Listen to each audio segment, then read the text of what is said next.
I've been doing this for about 20 years. I've been doing licensing and intellectual property related stuff. In particular, I do a lot of work on the internet. I've been on the internet since 1988 when I was the VW bug with one blue door on the information gravel road. And so I've really seen how intellectual property has changed or not changed, and how the technology has changed and been used in different ways. What I do for my clients is I am mainly a contract lawyer and I'm a strategist. I help them to monetize their intellectual property and think of different ways to get around things like piracy or to take advantage of people who are pirates. I also help them not be pirates, because most people don't realize that half of the stuff they're doing on their website, they're pirates too.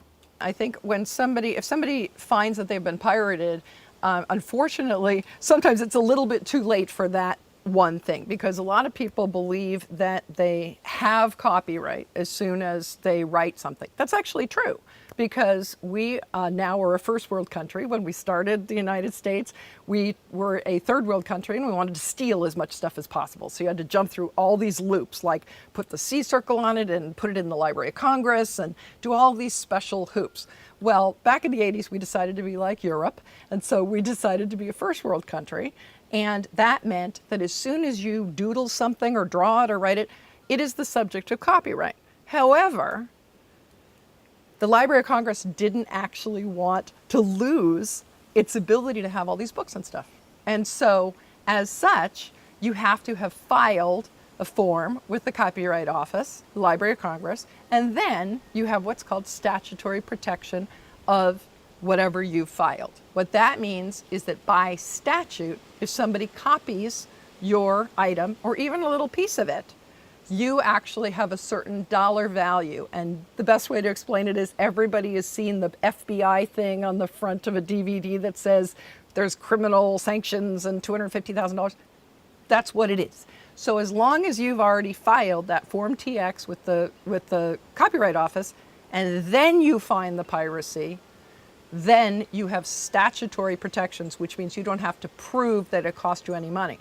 However, if you have not filed that Form TX, you have to actually prove that it cost you a certain amount. And that's usually a problem. It's very hard to do that. Now, the other thing is maybe the people don't know that they can't copy your work. I have a number of poets, for example, who are my clients, and they're forever finding their poem on a plate for sale on eBay. And it might have their name on it, or it might say anonymous, depending, but they will send out a letter that I have given them a template for, usually very friendly, that says, perhaps you didn't know that you can't take my poem and sell it.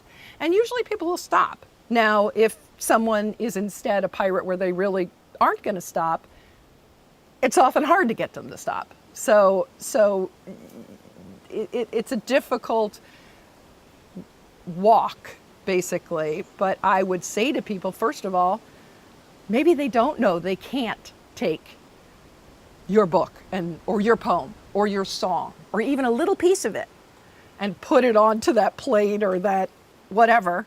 So send them something and say, by the way, you can't do this. And then from there, perhaps they will stop, or perhaps there's other things you can do. Usually it's on a site, it's on some sort of a website, and that website is not run by the person who is the pirate. And so what you do is you contact the person who runs that site and you say, I own this poem, here's the registration number, here's my information, here's where it's located, give them the pin site, and you need to stop them because you are providing a forum for them to infringe my work. I just had fairly recently, I've got a client who does a music licensing book, and a professor was actually using that book in part of his curriculum, and they weren't getting any money for it. He had just downloaded it, and now it was on the college website to download for his class. He told my client that he wasn't going to take it down, and so my client contacted the college and said, oh, by the way, this is up there, this belongs to us, we have registered a copyright, here's the information, and they took it down.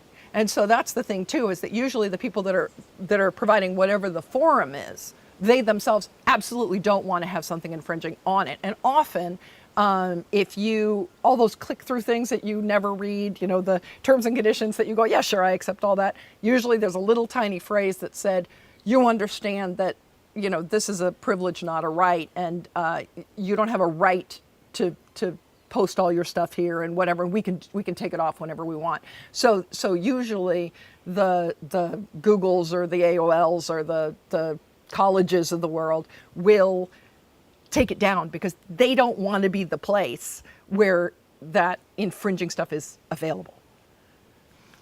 One of the things that's really interesting about intellectual property is that when they were coming up with the rules for intellectual property, it's property. And there's 3 different kinds of property. There's personal property, which is like a pencil, real property, which is real estate, and intellectual property, which is intellectual property. It's trademarks or copyrights or patents. It's property that you own because you came up with it out of your head, right? The problem is that intellectual property law actually is based on personalty and realty law. So in personal property, you can totally tell if somebody stole your pencil. You don't have it. In real property, you can totally tell if somebody's trespassing across your land. There's like broken grass and things like that. But the problem in intellectual property is that it's very difficult to tell if somebody has trespassed on your copyright, because if your book is out there, and we're not even talking digital. I mean, let's say this is pre-digital. Not even copier age. It always makes me laugh because I always think of monks. Because remember, we all think of the monks like copying the books. Infringers, all those monks. But really, anybody who's copied something, that itself is the infringing item. How would you know if somebody took your photo and made a photo of that photo, or took your book and made a copy of that and gave it to somebody else? You can't really tell. It's not like your pencil, where you look at your desk, your pencil's not there. It's gone. And so that's part of the problem with intellectual property, is that they've used rules that it's not so much as they're old as it's very, very difficult to use rules, which is what they're trying to do, trespass and ownership rules, with something where when you take it, it's still there.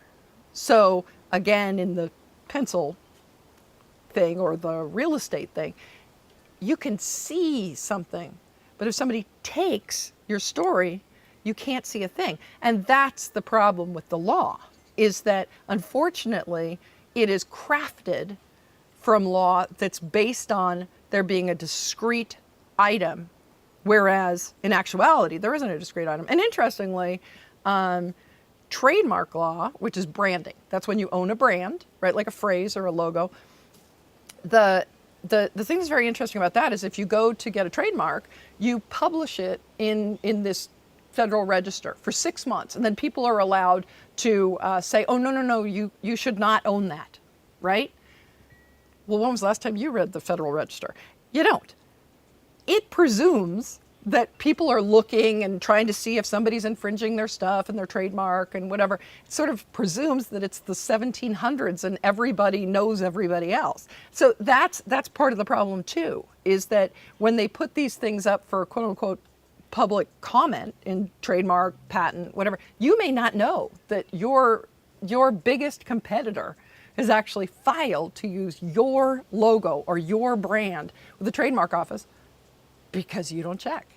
And so that's again part of the problem. It presumes that everybody that has a brand that they love or a phrase that they love or a logo that they love is checking things like the Federal Register, which we all know you're not. Well, the deal with on the piracy side is it's a bit of a nefarious thing. Let's say that you've got a fantastic brand that you are using and you think it's a great brand and you think it's a great phrase, and your competitor decides that they want to file a trademark on that brand. Okay, so in other words, they're going to file with the U.S. Patent and Trademark Office, so trademark instead of copyright, and they're going to say that they own that. If you don't come and tell them, no, you own that phrase, then you will only own it in the spot that you have used it geographically up until the time when they get it, and then they can absolutely have it in every other geographic region of the 50 states except where you have used it in time before they have. If you had a book that was the subject of copyright, and let's say that you have not filed the Form TX, and somebody bald-faced steals that book, and then they file the Form TX, and they say that they wrote it. As long as you can prove, and you have files that show that you are first in time, that you actually have all those exact phrases and the whole thing before they do, they're never going to be able to use that registration against you. But nothing says that the Library of Congress or the Patent and Trademark Office or whatever has to go out and prove that there's somebody that's already using this thing. And that's hence part of the problem, is that it presumes that you are policing your own intellectual property. It presumes that you are policing the brands and the logos and the copyright and whatever of your own stuff. Hence, why I will constantly tell, especially my authors that are poets, or comedians, because if comedians got a really good joke, they will copyright just that joke, And again, you cannot put a phrase at the top of your chapter or anything, even if you say who it comes from. That is infringement.